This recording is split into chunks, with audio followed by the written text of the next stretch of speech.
Welcome to Vishalakshi వస్త్ర. ఈ రోజు మనము వింటేజ్ లుక్ తో ఉండే ఒక బ్యూటిఫుల్ సారీ చూద్దామండి. ఒక్కసారి ఈ సారీ చూడండి.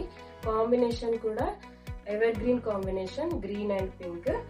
బార్డర్ చూడండి, వింటేజ్ బార్డర్. అండ్ ఫ్యాబ్రిక్ చాలా స్మూత్ అండ్ ఫాలింగ్ ఉంటుంది. ఒకసారి బ్లౌజ్ చూడండి, స్మాల్ బుటీస్ తో చాలా బ్యూటిఫుల్ గా ఉంది. దీంట్లో డిఫరెంట్ కలర్స్ అవైలబుల్ లో ఉన్నాయి. ఒకసారి అన్ని కలర్స్ చూద్దాం. పింక్ కి navy blue border, navy blue కి ఆరెంజ్ బార్డర్, రెడ్ కి గ్రీన్ బార్డర్, మజంతా పింక్ కి బ్లూ బార్డర్, మరూన్ కి ఎల్లో బార్డర్, ఎల్లో కి మెరూన్ బార్డర్. నచ్చిన కలర్ స్క్రీన్ షాట్ తీసుకోండి. ఆర్డర్స్ కోసం స్క్రీన్ పైన చూపిస్తున్న నంబర్ కి వాట్సాప్ చేయండి. Thank you.